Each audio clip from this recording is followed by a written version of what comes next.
My daughter said, "You'll die alone anyway." So I quietly rewrote the will she found out at the reading. I woke up to the sound of her voice again, sharp, careless, cutting through the paper-thin walls of this nursing home like a cold knife through pine. "She'll die alone anyway," Carla said on the phone.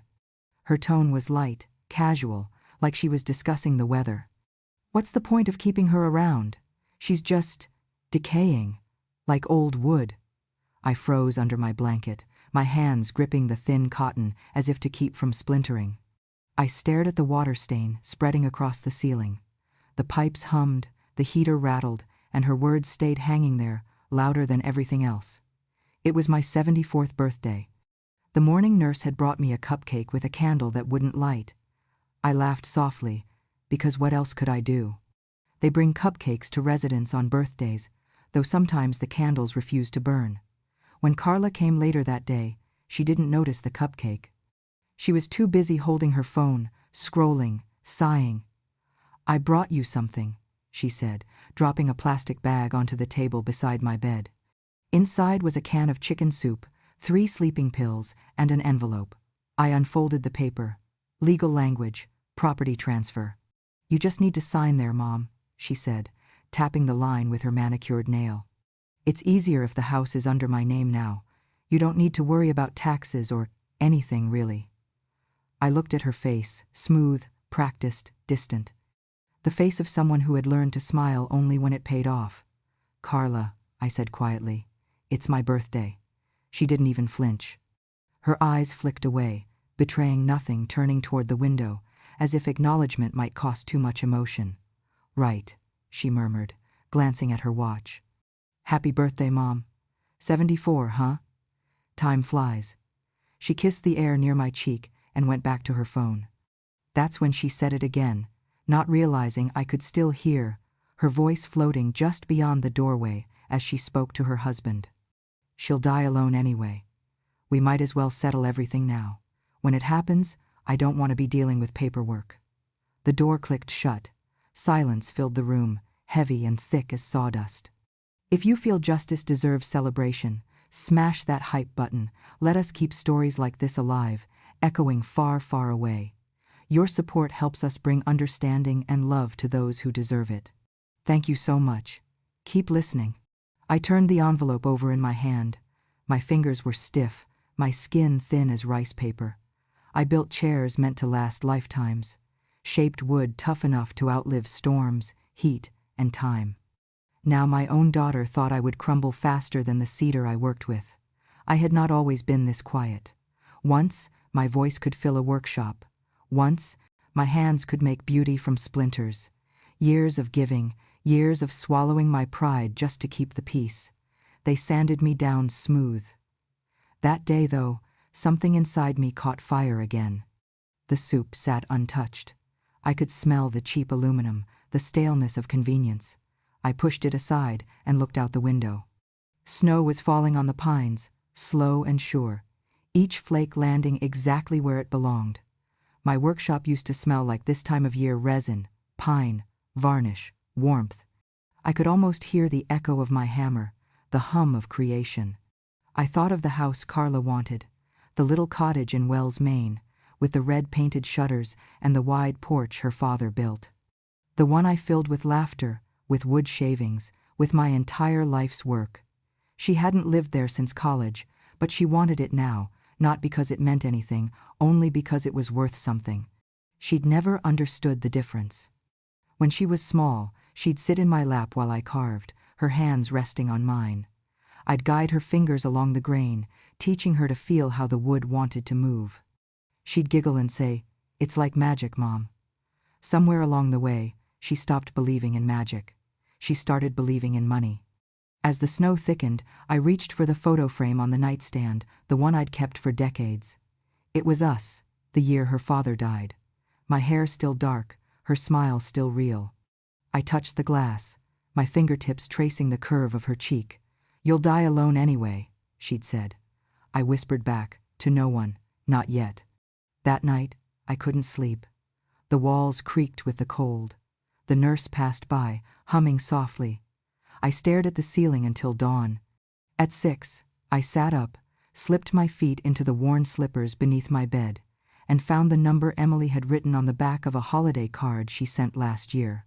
I had kept it hidden in the drawer, the one Carla never bothered to open. I dialed the number. "Emily?" I said when she answered. My voice was steady. "I need to update my will." The morning light broke through the blinds then, pale and clear, landing across my hands, the same hands that once built cradles, tables, chairs, hands that could still build one last thing, a reckoning. I was never a glamorous woman, never wore perfume, never owned more than 2 pairs of shoes at a time, never painted my nails. But my hands were strong. They bore calluses in the shape of chisels and smelled of linseed oil and cedar more often than not. Those hands built a life not just for me, but for Carla too. Every curve of a chair leg, every smooth grain I polished, every dovetail joint was part of our survival. And still, none of it was ever enough for her. I met Carla's father at a county fair in Cumberland. He was a sweet man with kind eyes and rough palms like mine. We had dreams of building a furniture shop together, but dreams can be delicate, and his ended too soon. A tractor slipped on black ice one winter, and the machine that could move trees crushed the man who taught me how to sand corners smooth. Carla was 6, I was 34, and suddenly, alone. After the funeral, I packed up our house and moved into a small cottage just outside of Wells, close enough to the trees, far enough from pity. I turned our old shed into a workshop and built everything I could with my grief: cribs, dressers, footstools, benches. The work was slow at first, but word spread. People started calling me the chair widow, which I hated, but the orders kept coming. It was hard, but it was honest. It paid the bills. And when I laid my head down at night, even if my bones ached, I slept knowing I had done something worthwhile. Carla never liked the smell of sawdust. She'd wrinkle her nose every time she walked into the shop. I tried to teach her once, carved her a little keepsake box with her initials in script, but she said it looked homemade and left it in the rain. When she was 12, she came home crying because some girl at school said her backpack smelled like old wood. I offered to buy her a new one, but she didn't want that. She wanted to be like the other kids, sleek, clean, modern. From that moment on, she stopped bringing friends to the house. She began to say things like, "Mom, why don't you get a real job?" Or, "You don't even make that much, do you?" I did not have the words then to tell her what it meant to create something with your hands, to feel the life inside the wood, to know your work would last longer than you. So I just nodded, wiped my hands on my apron, and kept going. When college applications came around, Carla set her sights on Boston. I was proud, but terrified. Tuition was more than I'd made in 5 years. But I sold off my antique tools, took extra orders, even taught classes at the community center to make up the difference. I carved custom rocking chairs for new mothers, anniversary benches for elderly couples, anything anyone wanted. I remember working until my wrists swelled so badly I could not hold a pencil. But I never told her that. She got in, first-generation college student. They called her a rising star. And when she introduced herself to new classmates, I found out later, she told them her mother was a retired artist. Not a woodworker, not a craftswoman, certainly not a carpenter. I suppose artist sounded better. Cleaner, more abstract, less dusty. She came home less and less after that. On the rare holidays she did visit, she'd stay in her room, windows closed to keep out the scent of the workshop. Once, I overheard her tell a friend on the phone, "It's like living in a lumber yard. Even the air smells like poverty." That one stung more than I expected. But I kept her school photo on my bench anyway. Every day, right beside my chisels, I even made a special stool for her graduation cherry wood, polished to a shine, with her initials carved into the base. She never sat on it. She took it, though, said she could find a use for it. I saw it in a photo once, years later, shoved in the corner of her apartment, used as a stand for some potted plant. Funny thing is, that was the most honest use of it. Something beautiful, strong, life-giving, holding up something fragile and temporary. That was our story, I suppose. I was the stool. She was the ivy. I did not hate her for it, but I never forgot.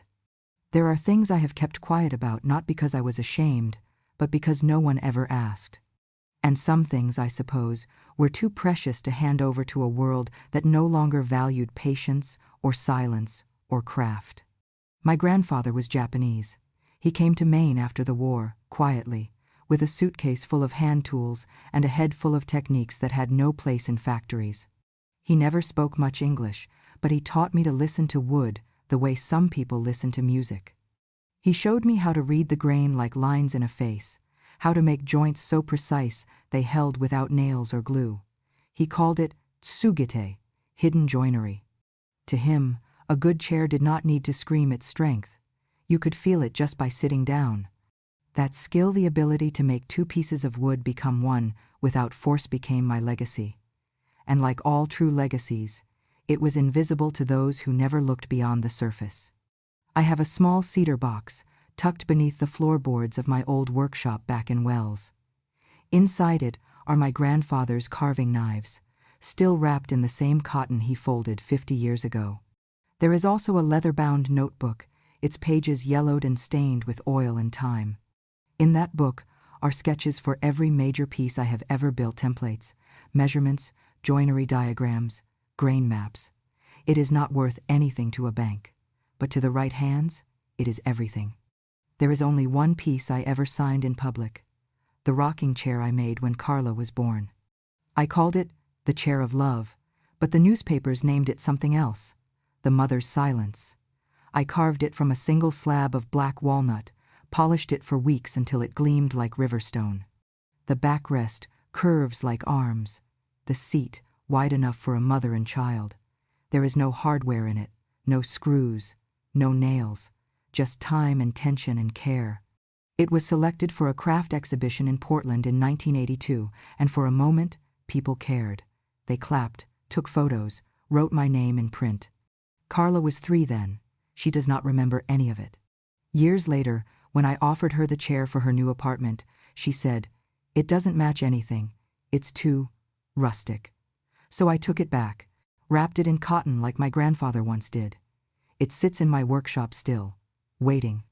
What Carla never knew and never asked was that the Maine Kyoto Woodworking Exchange reached out to me more than once. They wanted to buy the notebook.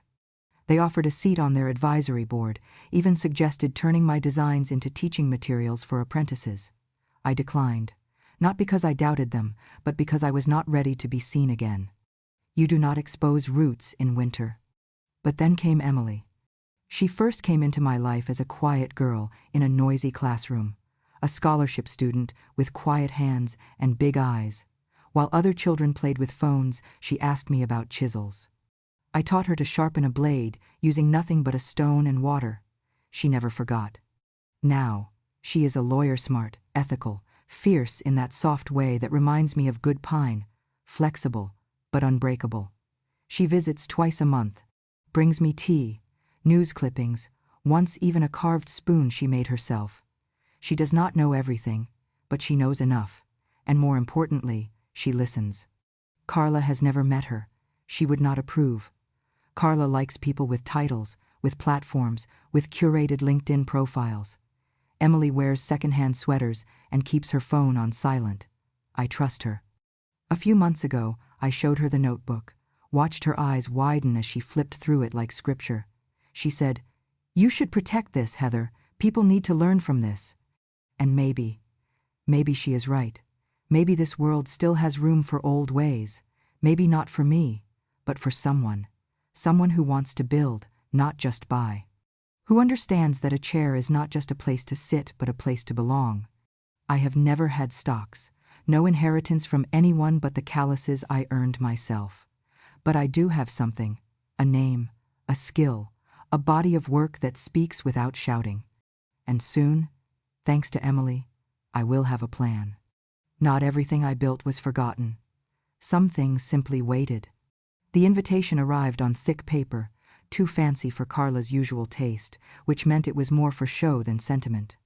Promotion celebration, it read, with her name printed in gold foil and the date set for a Sunday afternoon. A note scrawled at the bottom in her neat, sharp script, "You should come. People will ask about family. Please don't wear anything dusty. Dusty. That was her word for my entire life. Still, I went. I put on my best sweater, the navy one with the wooden buttons I had carved myself. I tied back my hair and left the cane at home. I did not want to look frail in front of her friends. I did not want to be an embarrassment again. Her house in Boston was all polished marble, pale furniture, stainless steel, no wood in sight, except maybe the cold, processed kind that looks like it was printed on a machine. Everything felt hard and shiny and loud. A place made for photos, not people. When I arrived, the front door was open, but no one came to greet me. I wandered in quietly and found a server who pointed toward the back patio. "They said you're at table 6, he mumbled. Table 6 was a fold-out metal chair beside the trash bins, near a citronella candle and a wilting fern. The others were under shade canopies, sipping wine and laughing into their phones. I sat. Carla saw me eventually. She waved, 2 fingers, barely a smile. "Glad you made it," she called out, then turned back to her circle. She wore a silk pantsuit, bone white, with heels too high for her to walk naturally. Her voice was louder than I remembered, trained and firm, like someone who gave orders for a living. A few minutes later, someone handed her a phone. She laughed, tossed her hair back, and started recording a live stream. "And here we are," she said to the camera, panning around, "celebrating hard work, ambition, and roots." She turned the camera toward me. "Speaking of roots, this is my mother, the chairmaker. She still builds furniture by hand, believe it or not. Alone, in a shed, no internet, no central heating." Her friends laughed, and the comments on her live stream flashed across the screen. "Lol, not the lumber grandma. She looks like she carves spells, not chairs. Bet she smells like glue and secrets." Carla leaned closer to the phone. "I mean, look at her," she said. "Doesn't she just match the broken-down rocking chair we keep in the garage? What was it called? The love chair. Looks more like a termite feast now." I felt something cracknot in my body, but in the space between us. A silence too long ignored, now splitting wide open. Still, I did not speak. I looked at her, and for the first time, I did not see my daughter. I saw a stranger in borrowed polish. But it was not over yet. A moment later, my grandson 12, lanky, all elbows and attitude wandered into the frame. "Yo, is this the chair?" he asked, pointing to the rocker in the corner of the patio. I had made it 38 years ago, every curve carved with care, its joints invisible, its body still solid. He climbed into it with a smirk and turned to the phone. "Guys, I'm about to sit on a zombie chair. If it doesn't collapse, I'm immortal." He flopped backward, let the chair creak under his weight, then made exaggerated ghost sounds. "Ooh, it's haunted, smells like mothballs and dead dreams." Carla laughed so hard she had to wipe her eyes. Then she looked at me and said, "You built that chair, right, Mom? Must have been a long time ago, back when you still believed love was enough." I didn't respond. I stood, slowly, my knees stiff from the cold metal chair. I walked over to the rocker, ran my hand along the armrest worn smooth by decades of waiting, and then I left. I did not say goodbye. The next morning, I called Emily. "I want to make some changes," I told her. She asked gently, "Are you sure?" I nodded, even though she could not see me. "Yes. It's time the things I built belong to people who understand their worth, not just their weight." There was a pause. "What do you need me to do?" And I said the words as calmly as I would plane a rough board. "Help me rewrite the will." Emily came 2 days after the party. She brought tea again, chamomile this time, and a folder tucked neatly beneath her arm. I had already cleared the small table in my room, laid out the old sketchbooks, the worn Socio notebook with my grandfather's faded diagrams, and the file labeled property deeds. She looked at everything, then at me. "You're really doing this," she said softly, not as a question, but as a quiet marvel. I nodded. "It's time," I said, "while I still have all my senses, and before she sells my name for Instagram likes." Emily gave a small smile, the kind that held more understanding than pity. "Tell me exactly what you want, Heather. I'll make it happen. So I told her. First, the most sacred. My grandfather's notebook, my own journals, sketches, diagrams, everything that belonged to the hidden craft. The tradition of tsugete had lived quietly in our family for generations, whispered through hands instead of words. I wanted it preserved, not sold, not buried. I wanted it taught, passed on, kept breathing. I want to give full custodianship of the designs and the technical records to the MAINE Kyoto Woodworking Exchange, I said, on the condition that they teach it to women. No gatekeeping, no exhibitions without education. Emily wrote it all down, her pen gliding with purpose. Next, the chair. The chair of love, I said, needs to go to the people. It's not hers. It was never hers. Carla had been born into it, but she never truly sat in it. Not with reverence, not with understanding. I want it donated to the Maine State Museum, I continued, as a permanent piece, and not in the back corner labeled folk art. It goes in the Mothers of Maine exhibit. They reached out before. They'll take it. Emily raised an eyebrow. With a plaque? With a plaque, I confirmed, and I'll write the inscription myself. She paused to sip her tea, then glanced at the envelope I had tucked under the table's edge. And the rest? She asked. I reached for it. Inside were the documents for the cottage in Wells, the deed to my workshop, the balance of my savings account, and the last will I had written years ago, back when I still believed Carla might soften with time. I pushed the envelope toward her. Everything else, I said, goes into a new foundation. A fund. I want to call it Heather's Hands. It will provide scholarships, tools, and apprenticeships for young women, especially those who've been told they're too poor, too slow, or too dirty to matter. Girls like me. Like I was. Emily's eyes softened. You're building a new legacy. No, I said. I'm simply redirecting the one Carla chose to abandon. We worked through the details for hours. Every signature, every clause, every protection. I wanted no loopholes, no appeals, no forgotten provisions. I made it clear. Carla was to receive nothing.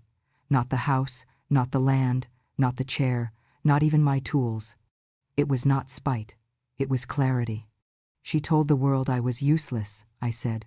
Now let her explain why my uselessness is building futures for 100 women she'll never meet. Emily leaned forward. She may contest it. She can try, I replied. But she won't win. Because I'm not senile. I'm not confused. I'm just done. By the time Emily left, the sun had dipped behind the pine trees, casting golden shadows across my windowsill.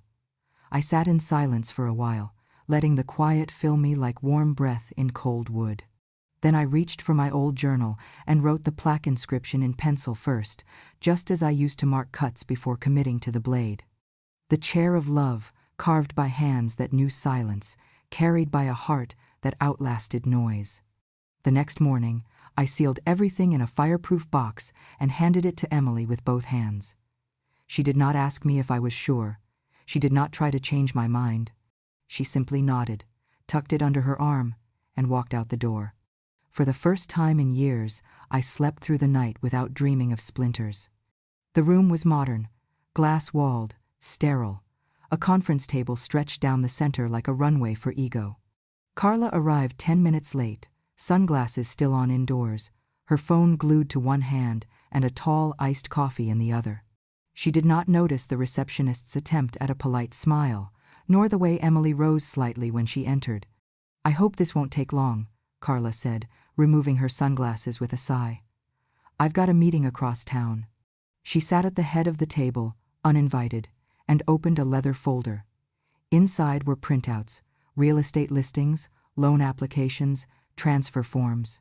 She tapped her pen against the edge of the folder like a ticking clock. I assume we're here to finalize the transfer of the Wells property and any remaining assets, she said. I've already arranged to renovate the kitchen. The house is quaint, but it needs modernization. Emily didn't respond. She simply slid a thick envelope across the table and opened the binder in front of her. Before we begin, Emily said calmly, I'd like to remind everyone present that this is the formal reading and execution of the last will and testament of Heather Dawson. All statements have been notarized, witnessed, and legally filed. This version supersedes any and all previous versions. Carla raised an eyebrow. Oh, I'm sure. Mom probably wrote it when she still remembered where her workshop was. Emily didn't flinch. The testator was of sound mind and body, as confirmed by medical evaluation and legal oversight, including signed documentation from 2 licensed professionals. This will is final. Carla blinked but said nothing. The room quieted. Emily began. Item 1. The house located at 12 Woodrow Lane, Wells, Maine, including the workshop, the land it occupies, and all structures therein, is not to be transferred to the next of kin. Instead, it will be transferred in full to a non-profit entity established and funded by the Estate Heather's Hands Foundation. Carla's pen is still. Excuse me? She said. Emily continued, her voice unshaken. Item 2. The workshop contents, including all tools, materials, journals, and design archives, are hereby donated to the Maine Kyoto Woodworking Exchange, with the stipulation that they be used for the training and advancement of young female artisans, particularly those from underprivileged or marginalized backgrounds. Carla leaned forward, her voice rising.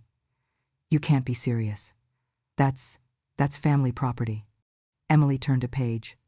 Item 3. The rocking chair known as the Chair of Love, originally built in 1982 and displayed briefly in the Portland Arts Council, is to be permanently housed in the Maine State Museum under the Mothers of Maine exhibit. The plaque will read, "A chair built for love, misused by legacy, restored by truth, a symbol for mothers once seen as burdens." Carla's jaw tightened. Her fingers curled around the edge of the table. This is insane. She didn't even like museums. She didn't talk to anyone but birds for the last 10 years. Emily didn't blink. Heather Dawson's final statement is to be viewed now. She reached for the remote, and the screen behind her came alive. There, in the soft morning light, sat Heather Dawson. Her hair pinned back, her hands folded neatly in her lap, and her voice quiet but clear. If you're watching this, Carla, then you know the choices have been made. You may feel betrayed, but ask yourself, when was the last time you sat with me without needing something? When was the last time you asked me who I was, not what I could give you? The video paused briefly, then continued. I carved that chair for you. Each curve was shaped during nights when I couldn't sleep from worry. It was meant to hold you, to remind you that love doesn't have to shout. But you didn't just ignore it. You mocked it. You filmed yourself laughing at it, laughing at me. Heather's eyes were steady on the screen. Carla, I gave you my hands, my years, my bones, and you gave the world a performance. So now, the things I built, the things that matter, will go to those who still believe in building. The video ended. The room was silent. Carla pushed her chair back violently, the legs scraping the floor. Her voice cracked. She was senile. This isn't real. She was confused. You, she pointed at Emily. You manipulated her. Emily closed the binder and folded her hands. There are video recordings, medical evaluations, third-party witnesses, and a digital chain of custody for every signature. If you contest, you'll lose, and it will be public. Carla stood, trembling, then slammed her folder shut. You're ruining everything, she hissed. No, Emily said softly, standing as well. She just made sure you don't ruin her legacy. Carla left without saying another word. The room, once filled with assumptions and entitlement, was now empty, but for Emily and the paper Heather had signed with hands that once held worlds together. The first ripple came from a phone screen. Someone at Carla's promotion party had recorded the live stream, the one where she mocked me, called me a relic, and laughed as her son turned my chair into a joke. I do not know who uploaded it or why they did. Perhaps guilt, perhaps justice. But within hours of the will reading, the clip began to circulate. It started on a local Facebook group for artisans in Maine, then it jumped to Reddit, then Twitter, and from there, it was wildfire. The video, now captioned, number, Chair of Shame. This is how she treated the woman who raised her, had over 4 million views in 48 hours. Comment sections were brutal. I've never wanted to hug a chair before, but here we are. She used her mom like a prop, then got shocked when she lost the inheritance. Classic. This woman should be banned from owning furniture, period. The hashtag, number chair of shame, trended nationwide for 3 straight days. Strangers, carpenters, single moms, retirees, college students posted photos of old furniture they had inherited, sharing what those pieces meant to them. Rocking chairs became a symbol, an emblem of quiet sacrifice and generational love. News anchors referenced the story as the MAINE legacy scandal. Think pieces flooded in, what we owe our elders, when success turns sour, and the cost of contempt. Carla's name became digital poison. Then came the second wave, the legal one. The footage, combined with signed affidavits and Emily's meticulous documentation, was enough to open a formal inquiry into elder coercion. A quiet but swift investigation began. The state's Department of Adult Protective Services reviewed the original property transfer attempt Carla had tried to orchestrate, using half-filled forms, verbal pressure, and language in her messages that strongly implied intent to deceive. She was summoned for questioning. At the same time, her employer, a well-known PR firm specializing in human-centered branding, issued a brief statement. "We believe in values that uplift and honor our families. Ms. Dawson's recent conduct, both personal and professional, does not align with our core mission." She was terminated without severance. I heard about it from Emily, who brought me the paper with her name on the second page under the headline, "PR, Executive Fired Following Viral Scandal." I wish I could say I felt triumphant, but what I felt was older than victory. I felt settled, as if the weight had finally gone back to where it belonged. Then came the final fracture, the one Carla never saw coming. Her husband's family, wealthy and old money traditional, had always held her at arm's length. They tolerated her ambition, her curated image, her branding. But when the story broke, when their name began appearing alongside hers in the press, they acted quickly. A formal letter from her father-in-law's estate attorney advised that Carla was no longer listed as a future beneficiary of the Dawson-Greer Trust. The house she shared with her husband, owned by his parents, was put on the market, quietly, efficiently. Her husband moved into a corporate apartment the next week. When she called him crying, he did not answer. I do not know exactly how Carla reacted to all of it. I imagine denial first, then rage, then, maybe, though I doubt its reflection. But what I do know is that when someone builds their entire identity on appearances, the collapse is deafening and swift. She had spent a lifetime rejecting her roots, and now she had nothing to hold her down. Meanwhile, the Heather's Hands Foundation received its first 5 applications before the ink on the articles had even dried. One came from a single mother in Kansas, one from a foster youth in Ohio, one from a young woman in Detroit who had watched her grandmother build cabinets by hand and wanted to do the same. Emily read the letters aloud to me one afternoon. I did not cry, but I closed my eyes and breathed deeply, the way I used to when the smell of sanded cedar filled my lungs. Carla's world had unraveled at every seam: reputation, career, wealth, and legacy. And mine? Mine had finally begun to stitch itself back together, one careful, deliberate thread at a time. The letter came on blue paper, folded with care, each line written in a shaky but determined hand. Emily brought it with her during one of her usual visits, tucked beside the day's newspaper and a small box of shortbread cookies. She laid the letter on my lap gently, as if it were something fragile.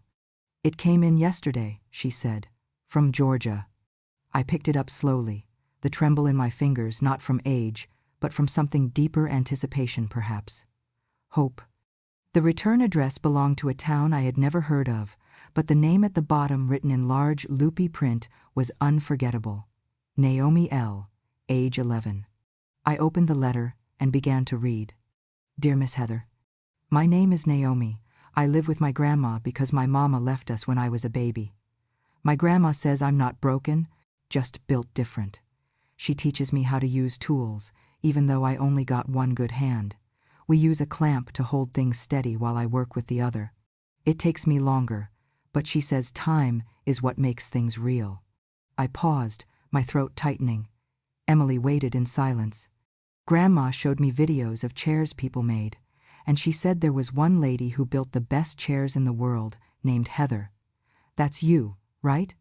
I saw your chair of love on the museum website. I want to make chairs too. Not just for people who can walk. I want to build chairs for kids like me. Strong ones, pretty ones. My grandma says, wood listens if you're gentle. I believe her. I believe you too. Thank you for building something that made me feel like I could belong somewhere. I held the letter to my chest for a long time. Later that afternoon, Emily sat by the window, her legs crossed, flipping through emails on her tablet. She got the scholarship, she said with a soft smile. First recipient of the Heather's Hands Foundation. She starts classes next fall. I nodded, still holding Naomi's words in my lap like something holy. Emily looked up from the tablet. And the chair of love? Yes, I said. She grinned. It has a new seat. I raised an eyebrow. A little girl from Bangor, wheelchair user, 10 years old, came to the museum on a school trip. Her teacher let her try sitting in it while they were between groups. The staff caught it on camera. She didn't want to get up. She just rocked gently, eyes closed, for almost 5 minutes. I exhaled, slow and deep. Emily's voice softened. They're keeping that photo for the exhibit. I turned toward the window, watching the wind tease the last of the autumn leaves. The sky had that soft gray hue Maine keeps before the snow returns. It reminded me of the color of walnut when it's just been polished, warm, unassuming, perfect. There's something I've learned about chairs, I said after a while. Emily looked over. They're only furniture until someone chooses to sit in them. Until someone rests, believes they'll be held. That's when they become something else. She nodded. That's when they become real. I smiled faintly. Not everyone deserves to sit in the things you build. Not everyone respects the weight of what you've made. Emily waited. But when someone does, someone who understands what it costs to shape something from nothing, to make room for others, that's when the seat gets warm. That's when a chair is no longer empty. She stood to leave, gathering her things. Before she walked out, she turned to me and asked, "Do you want to write back to Naomi?" I nodded. Yes. Tell her. The chair's always waiting. But she'll build her own one day, even better than mine. When she was gone, I reached for my pen. The room was quiet, but it wasn't empty. The air smelled faintly of pine and paper. I ran my fingers across the arm of the chair beside me, simple oak, old but strong. It wasn't the chair of love, but it held me. And for the first time in a long time, I let it. Thank you for listening to my story. Some chairs are built to last, but the real legacy isn't the wood or the design, it's who we choose to hold, and who chooses to sit beside us when the world turns quiet.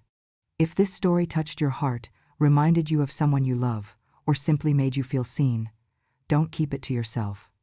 Subscribe to Grandma True Stories, where silence becomes strength, and the quietest women finally get to speak. Because wisdom doesn't shout, it remembers. And when a grandma speaks, the world finally listens.